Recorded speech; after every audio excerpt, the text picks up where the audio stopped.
Ao longo da minha vida, como profissional, professora da universidade, enfim, na política pública, eu sempre busquei estudar alguns temas e pesquisar alguns temas. Vários deles me interessaram e eu aprofundei um pouco mais, outros eu busquei simplesmente conhecer um pouco mais. E a gente sempre aceita sugestões para o canal. E aí a gente pede que você venha conosco discutir, conversar e vamos trazer gente para falar sobre esses temas, para que a gente possa enriquecer nosso conhecimento. Hoje nós vamos falar um pouquinho sobre consumo. Esse monstro ou esse grande desejo de todos nós. O fato é que muitas vezes quando a gente pensa sobre consumo, a gente imagina que é algo que está simplesmente presente nas sociedades modernas como algo que precisa de uma troca efetiva entre dinheiro, entre compra, entre venda. E a gente se esquece de uma coisa que parece meio confusa, mas que é necessário pensar. Uma dimensão quase que ontológica do consumo, uma dimensão que está no ser. Campbell fala de uma dimensão quase que compro, logo existo, quase que Descartes. Uma coisa que se penso, logo existo, compro, logo existo. Na sociedade contemporânea, nós vivemos muito pautados em significados. O símbolo se torna para nós algo que é a nossa referência cotidiana. E aí é sempre importante a gente pensar que o consumo, ele é diferente do consumismo.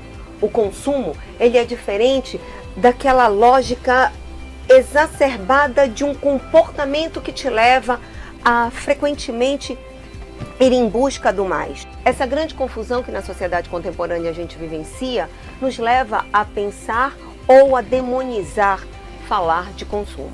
O fato é que muitas vezes entre o ser e o ter está presente o consumo.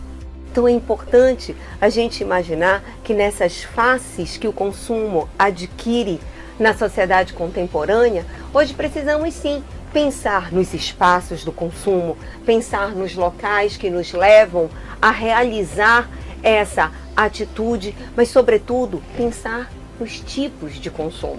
Hoje em dia, muitas vezes falamos de um consumo mais consciente e precisamos falar dele sim, porque na sociedade moderna, naturalmente, após a Revolução Industrial, nós tivemos um avanço muito grande e um incentivo muito grande diante de tantos produtos que nasciam, diante de tantos produtos que eram criados e cada vez mais, como Marx dizia, a partir de cada nova necessidade, mais um novo produto e você precisa sempre de um pouco mais.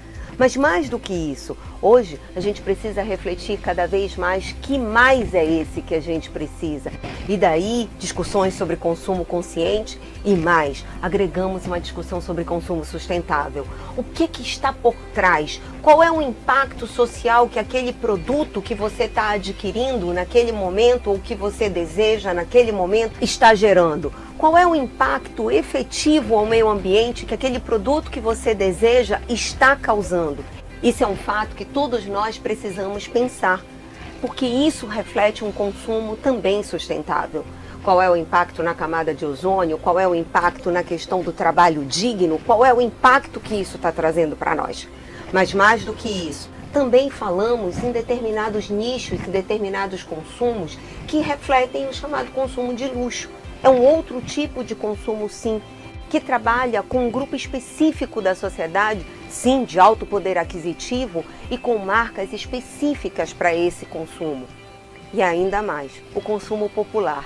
E cada vez mais quem estuda, e mais do que isso, quem produz, vem atentando para esse tipo de consumo. A população que necessita consumir, ela precisa de mecanismos e de produtos de fácil acesso. É por isso que o consumo popular faz com que cada vez mais os empreendedores reflitam onde e como e o que produzir para a camada popular. Os desejos fazem parte de todos nós.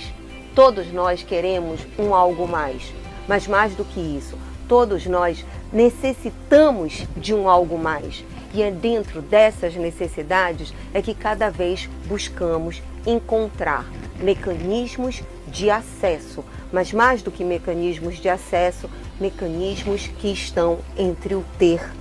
E precisamos sim refletir sobre o ser.